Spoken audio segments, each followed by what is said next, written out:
Welcome to Fast Effect Double Speed Magic the Gathering from ELDs Time Vault Games Discord. Here we have Jeremy on Depths versus... Jeremy on Barry Allen here. Bug Barry Allen. A deck full of flash cards versus Spencer on Bant Miracles. We may be in for the long haul here. We've got an Astrolabe coming down for Spencer, smoothing out his mana base, what the deck is primarily known for. And now a Brainstorm with Fetch. Optimizing his hand, though not necessarily going to be obvious what he's playing against based off of Jeremy's fetch land mana base. Could be just about anything. Brainstorm may be looking for consistent land drops at this stage if he didn't have any mana. Certainly making sure he can make his next couple of land drops going to be essential when you're playing Miracles. There's a saying back in the day, the person who misses their land drop first in a control matchup will lose. And look like a Carpet of Flowers. This is a main deck Carpet of Flowers?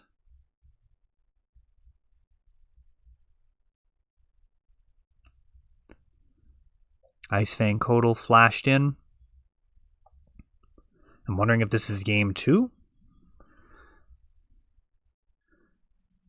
It is within the realm of possibilities. We do occasionally hit some technical difficulties in recording games for the tournament. We got a Swords to Plowshares, taking out the Ice Fang. During the end step, Spencer allowing himself to take the 1 to ensure that he has mana open to respond to whatever else might have happened. But during the end step, feeling more comfortable to go ahead and tap off. And yeah, that mana was added by a card that is typically not main deck. That is typically a sideboard card, so I'll be very interested to see how this plays out. Based off of the length of this video, I feel like that's just a main deck decision by Spencer. So Oko, off of Carpet of Flowers, coming down, making a food. And he is very much a Planeswalker that can win the game on his own.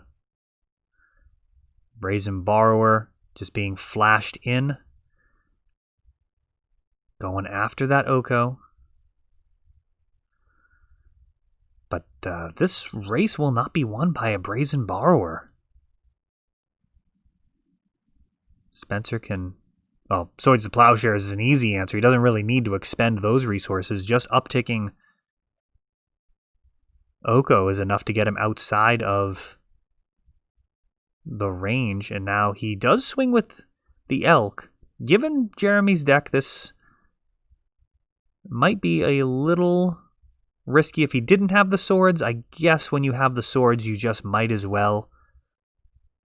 Jeremy does have a lot of flash creatures. You wouldn't necessarily want to get another 3-power creature coming in here and swinging on the ground. I guess it'd be most likely Snapcaster Mage. Everything else does have wings, so the Elk couldn't really block. I'm really surprised about this main deck Carpet. Oko tick up. And now another Intuition.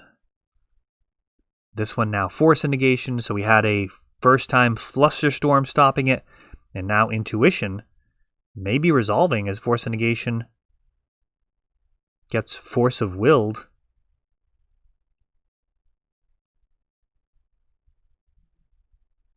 Force of Negation finally getting the recognition that it deserves on the market, at least. I mean, the card is incredibly strong, legacy playable.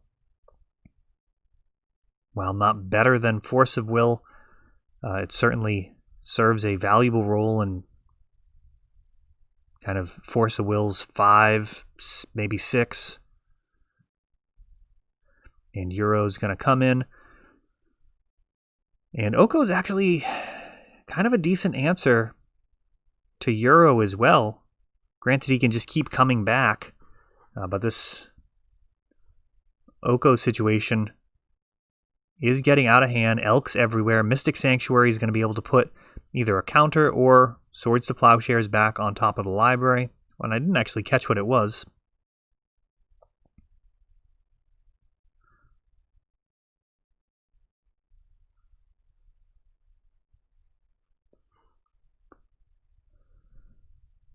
Elk gang just taking huge chunks of Barry's life total. 6 at a time is a very significant clock, and that's what Oko brings to the table, and Jeremy actually scooping it up. I think perhaps that means that Spencer grabbed a Swords to Plowshares as a way of denying an Oko a Euro from coming down, or perhaps Jeremy didn't have the 4th land to even attempt the Euro. But we are on to the next game as Spencer comfortably rides that Oko all the way to victory. Basically, I mean, almost by himself. I mean, there was some counter spells stopping intuition and whatnot, but I mean, Oko with that much loyalty and the ability to just continually make 3/3s, such a dangerous card. Yeah, the ramping up while making 3/3s, it's really something. It is really something. I know it's old news at this point, but you think back to some of the other Planeswalkers that also made bodies, like the original Garruk, for example, forecasting cost, untapping lands. I mean, that was a decent card in its day, but now at 3 mana, it's just so much more efficient.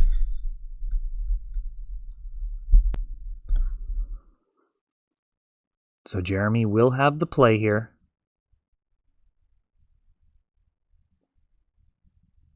Just kind of tough when you're playing the aggro deck and you get out aggroed by the Elk. And another Carpet of Flowers. That card is just so strong in these matchups. Anything running islands is just incredibly good. And a Euro off of that 1 extra mana.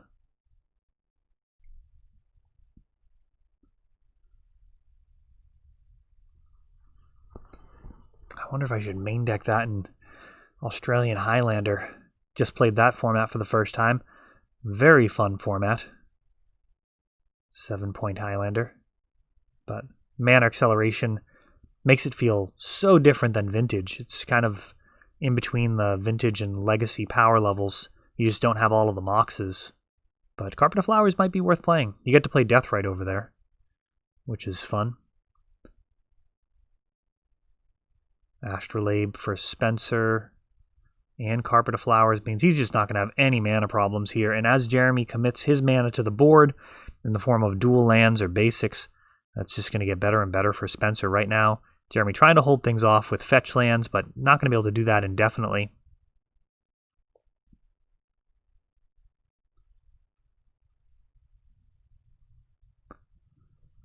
And what do we have here? Oh, actually just fetching. I was expecting an end of turn flash creature. Not as such. And now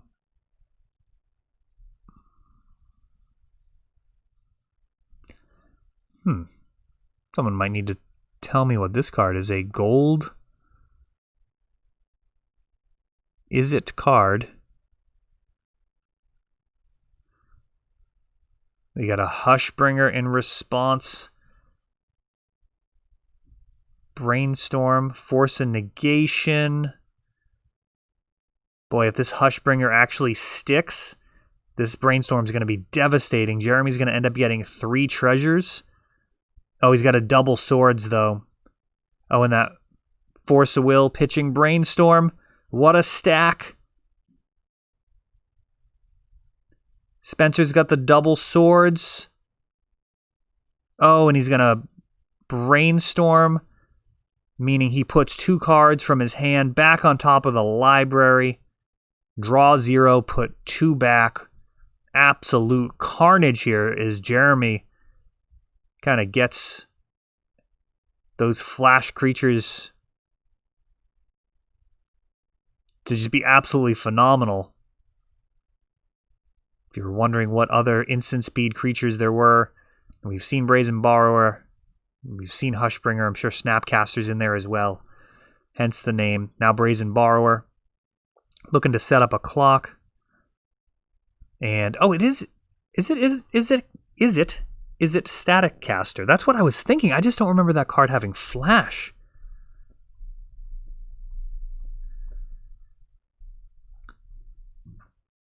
Oh yeah, it has flash. I totally forgot about that. I should have said it. Yeah, it totally looked like Is it Static Caster, but he played it at instant speed. I just didn't recall that being the case. Well, 1 damage to target creature, and each other creature that shares a name is actually going to be of some utility in this matchup, as a lot of Jeremy's creatures actually have those tiny little 1-butts that can easily be sent to the graveyard without any type of trade-off, thanks to Izzet Static Caster. Abrupt Decay, taking out Narset. The Red Elemental Blast still on the stack, Jeremy brainstorming. Narset, kind of a quasi family of cards building. We got Leovold, Hull Breacher, and Narset all denying card draw. And now we have a Spell Pierce going to exile in order to enable a Force of Negation. Red Elemental Blast exiled as Jeremy keeps this Hull Breacher around, likely making a lot of Spencer's future draws just absolute garbage.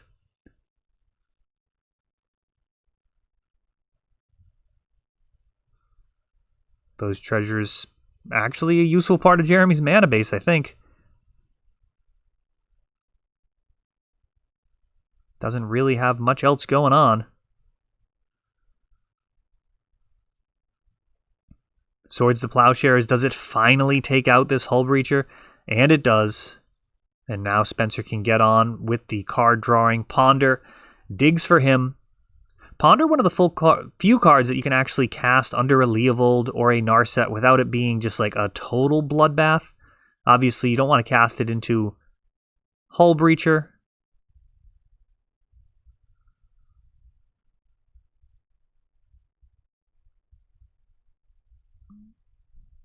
Oh, and I did not follow that interaction.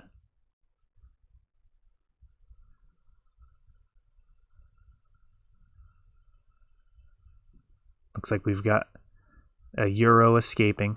I think Euro was cast on the last turn and is now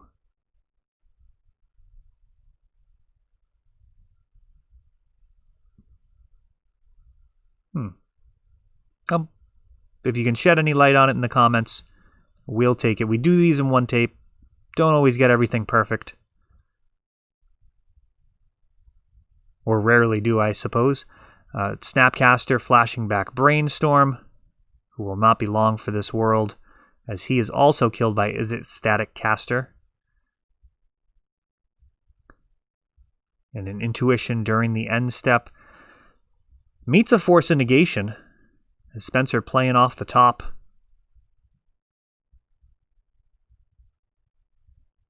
Brainstorm in response to the Intuition, but not finding what he was looking for.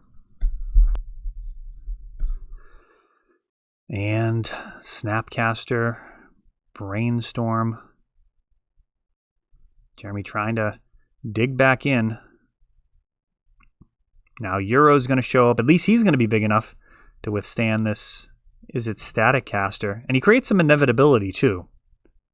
He will eventually stick if you can keep trying to escape him. And he's going to go for that right now. Miracle's not known for running days, so tapping out, not the end of the world. Swords to Plowshares would be a problem. We've got a Veil of Summer. In response to the Euro, Jeremy gets a land drop out of it, but that is it, as Swords to Plowshares actually takes out the Euro with added Veil protection. Even if Jeremy did have a Force of Will, not really an option, as it would not be able to stop the swords. And this, Izzet Static Caster has a lot of blood on its hand. It has killed a bunch of 1 toughness creatures, and we're just going draw go here. That has got to be the most draw go that we've seen on the channel. Izzet Static Caster not actually capable of damaging Jeremy. And now a Teferi, which is going to be pretty big if this resolves. Veil of Summer in response. That's going to draw a card for Jeremy and potentially allow his counterspell to go uncontested. No, Teferi actually resolves, and Spencer's able to bounce an Astrolabe and replay it, and that is a huge card advantage boost, and he's got the Planeswalker on board. That's kind of like an Ancestral Recall here. We've got 2 cards being drawn, one off of Teferi's Bounce, one off of the Astrolabe ETB, but then he also has a Planeswalker on the battlefield, which is going to be a problem for Jeremy, shutting off all of his counter magic and forcing him to play during his main phase. And Oko piling on, that is a absolutely massive shift in this game, as Spencer is now way ahead. Teferi is taken down. Oko is taken down. Wow. So Jeremy recovering with some grace there, but there's still a food token which can easily become an elk should Spencer draw another Oko. That is something we've seen many times on the channel. That food doesn't feel like much of a consequence when you get rid of their Oko before they can turn anything into an elk, but then later on, when they draw their next Oko, actually ends up being a problem. Teferi coming back down off the top of the deck, more support, and just replaying everything. Just a glitch in the matrix here, except this time that food does in fact become an elk. Kind of almost like an Oko with haste or something. And Jeremy starts fiddling with his graveyard. This one may be very close to over. 6 damage at a time is a serious clock, even with all of that life gain from Swords to Plowshares and Oko or Euro. Not really much comfort when you're getting smashed for 6 or potentially 9 a turn. We'll see what else Spencer's able to do. He may be able to find more support. He's going to make a food here. And Jeremy actually scooping it up here. Just an overwhelming advantage found thanks to both Teferi and Oko. Those 3-mana Planeswalkers just ruling the world in this matchup. That is all for this one, but don't worry, there is a lot more. You can check out our older videos, and we're always putting out new videos from ELD's Time Vault Games in Bellingham, Massachusetts. If you want to help the channel, of course, you can like, subscribe, share, tap that notification bell so you can know the next time our new videos come out. Thanks for watching.